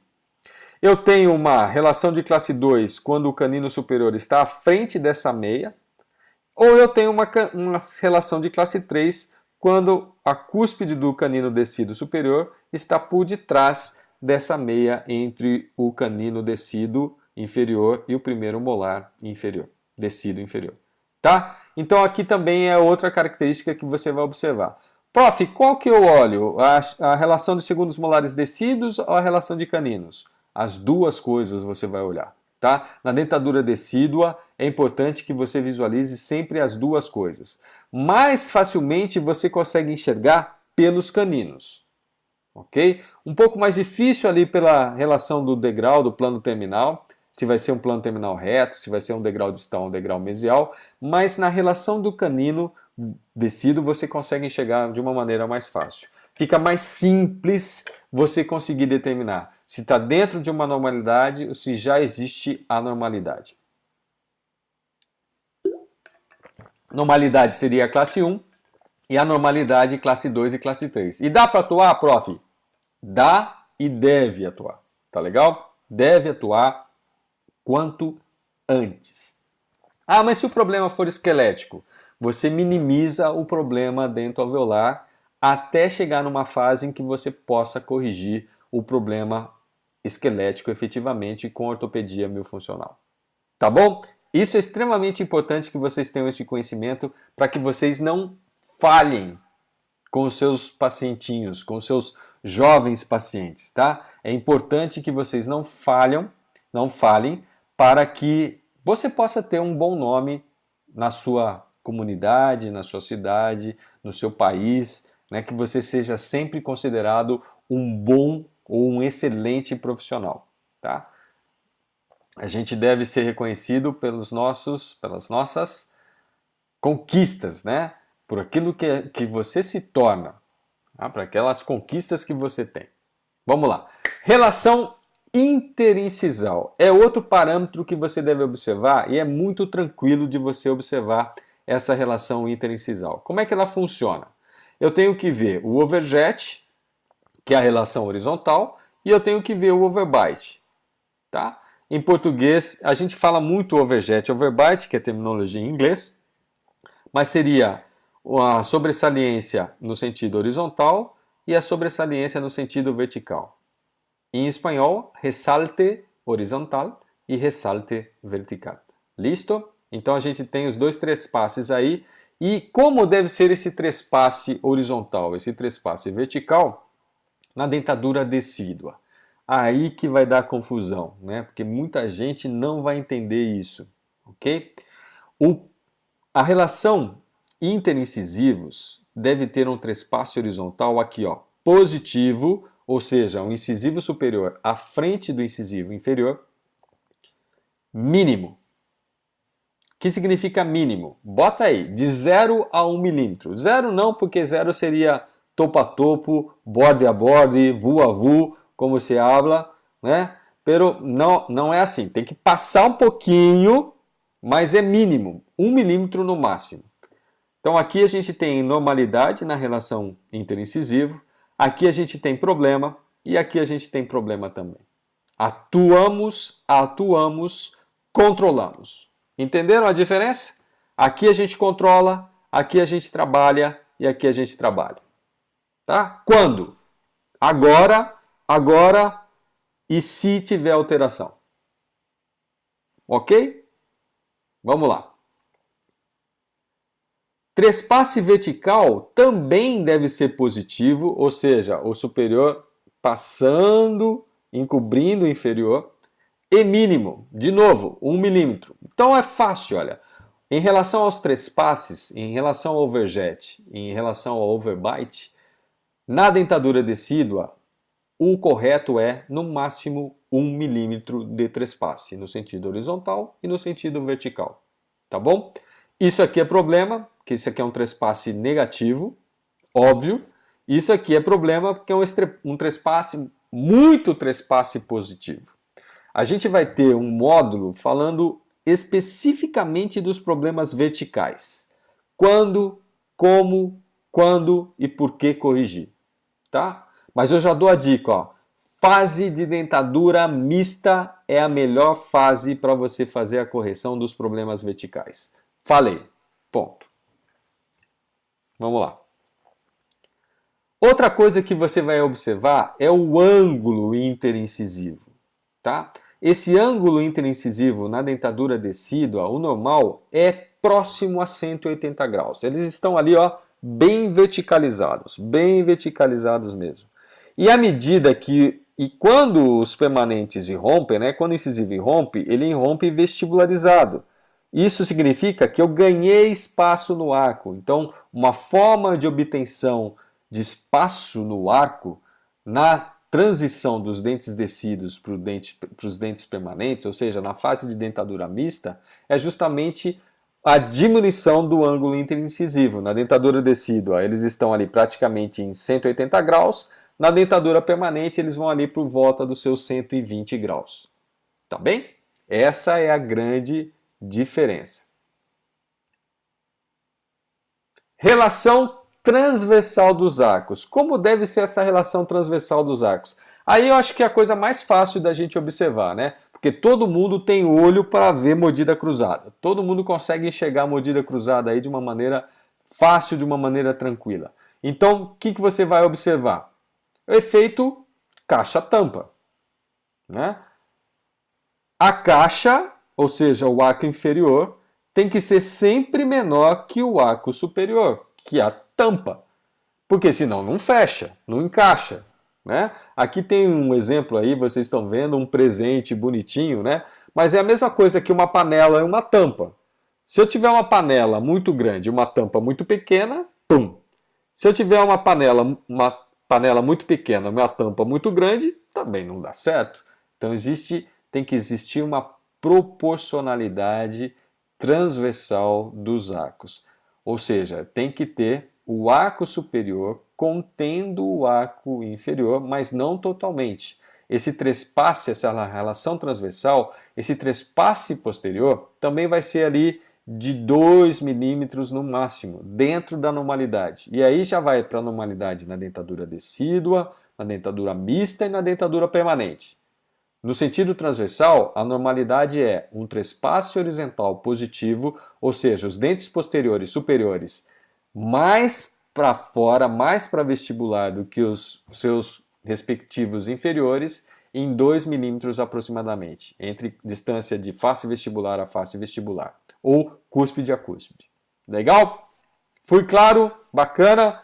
Então existem maneiras da gente medir, óbvio, se você for fazer alguma pesquisa, você vai medir essa distância transversal, tudo mais, tem que estar em equilíbrio, tem que ter proporcionalidade, mas lembra, efeito tampa-caixa. Lembrou disso, não vai errar. Com trespasse positivo de aproximadamente 2 milímetros, show de bola. Forma de arco. Forma de arco é outro detalhe que você deve observar, muito importante, quando você está verificando essa correlação transversal entre os arcos dentários, superior e inferior, tá bom? De que maneira? O arco dentário na dentadura decídua, ele pode ter duas configurações de normalidade. Uma configuração seria uma configuração ovoide, que eu acho que é extremamente complicado da gente entender. Eu, particularmente, nunca entendi o que é uma forma ovoide de normalidade no arco dentário, né? Estamos falando de forma de um ovo. Tá, mas é ovo de avestruz, ovo de galinha, ovo de pato, ovo de codorna, ovo de Páscoa, ovo de Páscoa de chocolate. Que ovo que a gente está falando? Então é sempre difícil, eu nunca consegui entender. Mas se a gente for fazer aqui, ó, copiando até o homem vitruviano de Leonardo da Vinci, né? A gente vai esboçar um semicírculo, acompanhando as incisais e as cúspides vestibulares dos dentes posteriores. Na dentadura decídua, vai formar um semicírculo ou um ligeiro arco ovoide. E aí a gente vai ter uma configuração transversal do arco superior, principalmente, e também do arco inferior de uma maneira normal. O arco inferior vai mais para o ovoide e o arco superior vai mais para o semicircular. Tá bom? Essa seria a configuração de normalidade da forma de arcos na dentadura decídua. Nunca se esqueçam que aqui nesse momento a gente está falando de dentadura decídua. Então isso é normal, tá? O que fugir disso é problema e deve ser corrigido. Legal? A última coisa que a gente vai ver de como características de normalidade na dentadura decídua, porque a gente já está ali quase chegando no finalzinho da nossa apresentação, e eu volto a falar, não percam os últimos 5 minutos da nossa apresentação, porque vocês vão se surpreender. Tá? Eu não quero falar muita coisa, o professor Anderson já deu uma cutucada lá, né? Mas só os fortes, só os bravos vão ter a recompensa, né? Para ter ficado até o final me ouvindo falar. Tá bom? Presença ou não de espaços. As duas coisas podem ser normais na dentadura decídua, tá ok? Obviamente, quando eu saio de uma dentadura decídua, muito jovem, né? Essa aqui é fase pré-natal, porque ainda há uma sutura aqui mandibular aberta. E aqui eu já tenho uma fase pós-natal. Na fase pré-natal, às vezes eu posso ter até um apinhamento. E até na fase pós-natal eu posso... Apinhamento intraósseo, óbvio, né? Nenhum dente rompeu ainda na fase pré-natal. Com certeza, a não ser algumas anomalias. Mas a gente tem o desenvolvimento dos arcos corrigindo o posicionamento intraósseo de apinhamento, ou nem tanto. Vai depender muito do desenvolvimento desses arcos, basicamente dentoalveolar, esquelético e também muscular. Então tem que estar funcionando aí toda a musculatura, então aí vai a importância da amamentação, da nutrição natural, como a criança deve amamentar, até quando a criança deve amamentar. A gente também vai falar sobre isso no curso, não se preocupem, porque o ortodontia infantil também é amamentação, também é acompanhar a nutrição da criança, tá? Faz parte do seu arsenal de conhecimento saber esses detalhes a respeito e por que eles são importantes. São importantes para o próprio desenvolvimento da oclusão da criança, musculatura, dentes e osso, tá? Se não tem uma boa nutrição natural, que é extremamente importante para a ativação da musculatura, principalmente de língua e de lábios, você não vai ter um bom desenvolvimento facial da criança. Então, a amamentação natural é extremamente importante.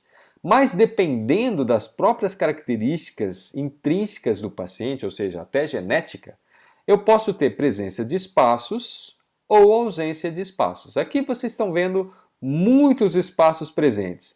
E, pelo amor de Deus, não vão pensar assim, esses espaços eu tenho que fechar. Não tem que fechar nada.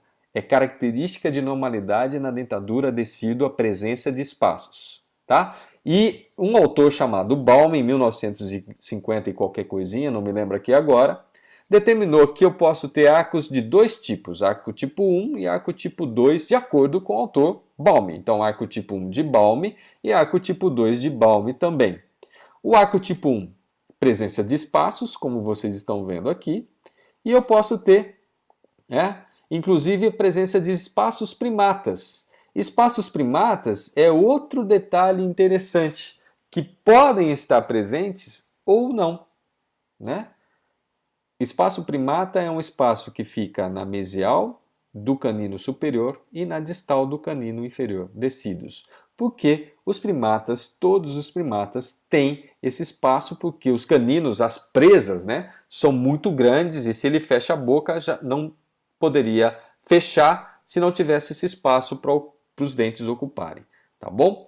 Nós, como já temos caninos menores, não precisamos desses espaços na dentadura permanente, mas é um resquício evolutivo na dentadura decídua a presença dos espaços primatas. Então, consideramos também como normalidade, tá? Então, aqui eu tenho os espaços primatas presentes, como vocês estão vendo. Como eu disse, eu posso ter arco tipo 1 de Balme ou arco tipo 2 de Balme. Aqui eu tenho ausência de espaços, os dentes estão todos em contato, e aqui eu tenho espaços presentes. O que eu faço, prof? Fecho aqui ou abro aqui? Nenhum nem outro. Deixa como está. Tá? Não tem que fazer nada. A presença ou ausência de espaços na dentadura decídua é uma característica de normalidade. Porém, já acende uma luzinha de alerta ali para você, que a gente vai falar agora, né? Então, olha lá, arco tipo 1, espaços presentes, tem o espaço primata aqui, opa! Espaço primata aqui, aqui, espaço primata aqui, espaços generalizados tanto no arco superior quanto no arco inferior. Aí vem o pai e pergunta, doutor, meu filho tem um monte de espaço na boca aí. Isso significa que ele não vai ter dente encavalado quando os dentes permanentes chegarem na boca, vai ou não? O que vocês respondem? Aí vem o arco tipo 2 e o outro pai pergunta da mesma maneira, né? Tem até um apinhamento aqui, ó. O arco tipo 2. Então, doutor, o meu filho que tem os dentinhos muito juntos, ele com certeza ele não vai ter espaço para os dentes permanentes quando eles irromperem na cavidade bucal. Tá certo ou tá errado esse raciocínio? O que vocês dizem? O arco tipo 1 garante que não vai ter apinhamento e o arco tipo 2 já condena o paciente a ter apinhamento na dentadura permanente. A resposta é, para quem é meu aluno, depende. Para quem foi meu aluno, depende. Depende do quê? De outros fatores, porque não é só isso que vai contribuir para a presença ou não de espaços na dentadura permanente. Eu falei para você, a alteração do ângulo interincisivo é uma forma de obtenção do espaço. Crescimento transversal dos arcos, principalmente quando os incisivos laterais estão irrompendo, é uma outra forma de obtenção transversal do arco, né? A remodelação do ramo mandibular para os primeiros molares e segundos e terceiros molares permanentes, o crescimento no tubo e na maxila para a presença do primeiro, segundo e terceiros molares permanentes, o leeway space de Nance, né, o espaço disponível de Nance é uma outra forma de obtenção de espaço. Então, não me garante nem problema e nem que vai estar normal a presença ou ausência de espaços. Mas, como eu disse para vocês, aquela luzinha pode, né? Olha lá, outra situação. Aquela luzinha, ó, essa situação vai sempre causar maloclusão? Não. Não posso afirmar que, mas existe uma grande propensão, presta atenção no que eu estou falando, existe uma grande probabilidade de que um arco tipo 2 de Balme leve a um arco com apinhamento na dentadura permanente. Entenderam? Então, um arco tipo 2 de Balme, existe uma grande probabilidade de que cause um arco na dentadura permanente com apinhamentos, mas eu não posso afirmar. Isso a gente fala, né, não sou eu que falo, mas vários trabalhos na literatura, e aqui tem um clássico, né, comparando o arco tipo 1 e o arco tipo 2, e o que acontecia em relação ao apinhamento na dentadura permanente. Então, o arco tipo 1, aquele que tem um monte de espaço, sem apinhamento, 50%. Mas com apinhamento, 50% também. Então, a presença de espaços na dentadura decídua não me garante que não vai ter apinhamento na dentadura permanente. Porque 50% apresentaram na dentadura permanente apinhamento. Agora, no arco tipo 2, o arco tipo 2 é diferente. Apenas 20%, vamos arredondar aqui, 20% não tiveram apinhamento, enquanto que 80% teve apinhamento. Isso significa, do jeito que eu expliquei para vocês, O arco tipo 2 já existe uma grande probabilidade que na dentadura permanente, e essa grande probabilidade é de 80%, de que na dentadura permanente tenha algum grau de apinhamento nessa dentadura permanente, quando eu tenho uma criança com dentadura decídua com o arco tipo 2 de Baum. Fui claro, pessoal? Vocês entenderam? Façam assim para mim, por favor. Compreenderam essa explicação? Faz assim. Francisco, tô te vendo aí. Aí, fez assim, parabéns, muito legal. Tá? Então, resumindo, gente, estamos quase nos 5 minutos finais da nossa apresentação de hoje, hein? Presta atenção, porque só os fortes sobreviverão. Só os fortes evoluirão. Legal? É isso aí, só os fortes é que ganham as conquistas, né? Os espólitos de guerra. Assim vai. Resumindo, relação sagital dos arcos. Como deve ser? Plano terminal reto e uma relação de caninos de classe 1. Isso é o normal na dentadura decídua. Relação interincisal. O que é normal? Trespasse horizontal e vertical positivos e mínimos. Isso é normal. Fugiu disso, fugiu de qualquer coisa que está nessa coluna aqui do lado direito, é problema passível de ser corrigido. Pessoal, relação transversal interarcos. Relação caixa-tampa com o arco superior abraçando, envolvendo, mas não totalmente, porque senão a gente vai ter problema também, né? Seria aí um arco de Brode, né? Uma mordida de Brode, uma síndrome de Brode, quando os dentes superiores contêm totalmente os dentes inferiores. Não é a situação, mas a relação caixa-tampa é presente, deve estar presente. E aí aqui no meio, porque pode ser tanto faz, né? Presença ou não de espaços. Lembrando que o arco tipo 2 provavelmente vai causar um arco na dentadura permanente com apinhamentos. Tá bem? Essa é a ideia do que é normal na dentadura decídua. Bacana, pessoal? Dentadura mista e dentadura permanente vão ficar para o segundo módulo, tá? Então, para o segundo módulo, a gente vai falar bastante de dentadura mista, muito sobre dentadura mista mesmo, que é onde a gente deve nadar de braçada, ou seja, onde a gente pode atuar muito e ganhar muito dinheiro fazendo atuações nessa fase, que são extremamente benéficas, extremamente estáveis de serem corrigidas, muito simples, de uma maneira fácil, de uma maneira tranquila, que o paciente aceita tranquilamente, numa boa, e que você vai ganhar dinheiro sem muito trabalho. O trabalho não é braçal, tá? Na ortodontia infantil. O trabalho é mais mental na ortodontia infantil. Por isso, a grande dificuldade dos profissionais executarem uma ortodontia infantil adequada, porque exige muito conhecimento, pouca ação braçal, ou seja, você vai ter que ter pouca atividade muscular, né? Pouca atividade de trabalho braçal, mas muita atividade de trabalho mental. Tá? Tanto que as consultas na ortodontia infantil são tranquilíssimas, muito simples. Você vai bater, a maior parte do tempo você vai trocar ideia com o seu paciente, ele vai falar de brinquedo, qual é o joguinho que ele está no videogame, lá no Face, o que ele está fazendo. A maioria das crianças hoje, tudo na frente do computador, da telinha, né? Fazendo jogos lá, um monte de jogo de futebol, jogo de carro, jogo de não sei o quê, e a gente vai aprendendo a respeito desses joguinhos, e a gente vai ficando cada vez mais jovem, tá? Olha só, uma outra coisa que eu falo para você. Você quer ter vida longa na profissão? Você quer ter vida longa na profissão? Ortodontia.